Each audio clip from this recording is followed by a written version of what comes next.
جلسة عمل خصصت لاستراتيجية تلقيح ضد فيروس كورونا، ويعطي توجيهاته لإطلاق عملية مكثفة للتلقيح ضد كوفيد-19 في الأسابيع المقبلة. في الخطاب الملكي بمناسبة ذكرى المسيرة الخضراء تأكيد على أهمية استرجاع المغرب لمكانته داخل الاتحاد الإفريقي ودور ذلك في إفشال جميع المناورات التي كانت تحاك في غيابه داخل هذه الهيئة القارية. في أعقاب محادثاتهما في الرباط، وزير خارجية المغرب وفرنسا يؤكدان على الشراكة الاستثنائية القائمة بين البلدين.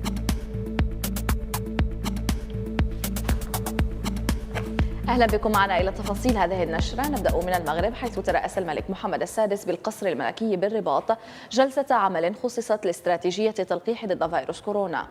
وخلال هذا الاجتماع، وبناء على الرأي الصادر عن اللجنة الوطنية العلمية ذات الصلة، والذي يشير إلى أن حملة التلقيح تشكل ردا حقيقيا من أجل وضع حد للمرحلة الحادة من الجائحة، ووفاء للمقاربة الملكية الاستباقية المعتمدة منذ ظهور هذا الفيروس، أعطى الملك محمد السادس تعليماته من أجل إطلاق عملية مكثفة للتلقيح ضد كوفيد-19 في الأسابيع المقبلة. يونس بركات وتفاصيله.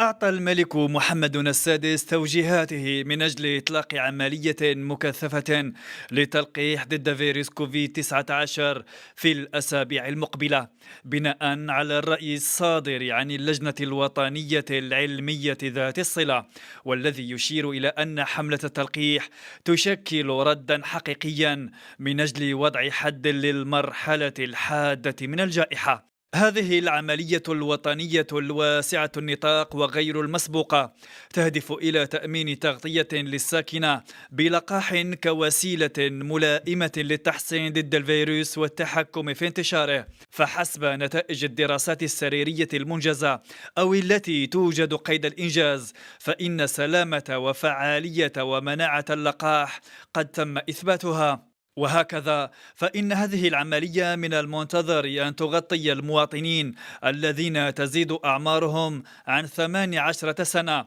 حسب جدول لقاحي في حقنتين، وستعطى الأولوية على الخصوص للعاملين في الخطوط الأمامية، وخاصة العاملين في مجال الصحة والسلطات العمومية وقوات الأمن والعاملين بقطاع التربية الوطنية، وكذا الأشخاص المسنين والفئات الهشة للفيروس، وذلك قبل توسيع نطاقها على باقي الساكنة. وتمكنت المملكة من احتلال مرتبة متقدمة في التزود باللقاح ضد كوفيد-19 بفضل المبادرة والانخراط الشخصي للملك محمد السادس، اللذان مكنا من المشاركة الناجحة للمغرب في هذا الإطار في التجارب السريرية. وهكذا أعطى الملك توجيهاته للسلطات المختصة للسهر على الإعداد والسير الجيدين لهذه العملية الوطنية واسعة النطاق، سواء على المستوى الصحي واللوجستيكي والتقني، كما تم تسليط الضوء بالخصوص على الولوجية للقاح في إطار اجتماعي وتضامني وتوفيره بكميات كافية، وكذا على اللوجستيك الطبي للنقل والتخزين وإدارة اللقاح على كافة التراب الوطني، ووضع نظام ناجع للتسجيل القبلي للمستفيدين. وبهذا الصدد دعا الملك إلى تعبئة جميع المصالح والوزارات المعنية، ولا سيما العاملين بقطاع الصحة والإدارة الترابية والقوات الأمنية، وكذا الدعم الضروري للقوات المسلحة الملكية وفقا للمهام المنوطة بها من طرف الملك محمد السادس القائد الأعلى ورئيس أركان الحرب العامة للقوات المسلحة الملكية في إطار محاربة كوفيد-19. شدد الملك محمد السادس على أن استرجاع المغرب لمكانته داخل الاتحاد الإفريقي ساهم في إفشال جميع المناورات التي كانت تحاك في غيابه داخل هذه الهيئة الإقليمية، فيما أصبح دور هذه الهيئة بفضل العمل الدؤوب للدبلوماسية المغربية ينحصر في تقديم الدعم الكامل للجهود التي تقوم بها الأمم المتحدة. إيمان الهلالي وتفاصيله. 45 للمسيرة الخضراء، أبرز الملك محمد السادس أن عودة المملكة إلى حظيرة الاتحاد الإفريقي ساهم في تخليص المنظمة من المناورات التي كانت ضحية لها لسنوات من لدن أعداء الوحدة الترابية للمملكة. وشدد الخطاب على أن هذا المكتسب كان له دور في دعم قضية الوحدة الترابية للمملكة، بعد أن بات الاتحاد يعتمد على مقاربة بناءة تقوم على تقديم الدعم الكامل للجهود التي تبذلها الأمم المتحدة.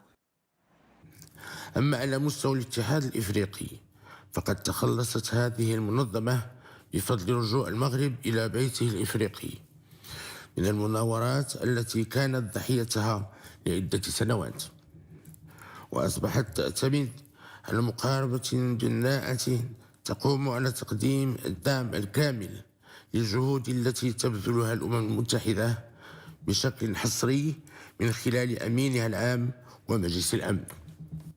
العاهل المغربي الملك محمد السادس أبرز في الخطاب المكتسبات المحققة على المستويات القانونية والدبلوماسية، لعل من أبرزها قرار دول عديدة فتح قنصليات عامة في مدينتي العيون والداخلة، في اعتراف واضح وصريح بمغربية الصحراء. وعلى المستوى القانوني والدبلوماسي فتحت عدة دول شقيقة قنصليات عامة في مدينتي العيون والداخلة في اعتراف واضح وصريح بمغربية الصحراء، وتعبيرا عن ثقتها في الأمن والاستقرار والرخاء الذي تنعم به أقاليمنا الجنوبية. تزايد البعثات الدبلوماسية في الصحراء المغربية هو تعبير عن الثقة والأمن والاستقرار والرخاء الذي تنعم به الأقاليم الجنوبية، يؤكد العاهل المغربي في الخطاب الملكي، مضيفا أن هذا التوجه ما فتئ يتعزز باعتماد القوى الكبرى لمواقف بناءة على عدة مستويات تشمل دون تحفظ الأقاليم الجنوبية للمملكة كجزء لا يتجزأ من التراب الوطني. أجرى وزير الشؤون الخارجية والتعاون الإفريقي والمغاربة المقيمين بالخارج ناصر بوريطة أمس بالرباط محادثات مع نظيره الفرنسي جون إيف لو دريون الذي يقوم حاليا بزيارة عمل إلى المغرب. وخلال هذه المحادثات تم التأكيد على الشراكة الاستثنائية التي تجمع بين المغرب وفرنسا، وعلى الطابع المنتظم للعلاقات الوطيدة القائمة بين البلدين، وكذا تقارب وجهات النظر بينهما بشأن العديد من القضايا الإقليمية والدولية.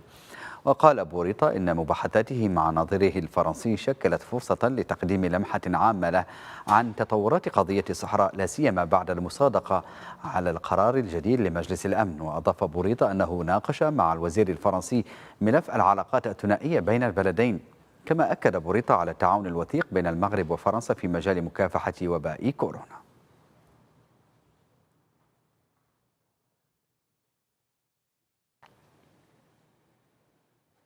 وفي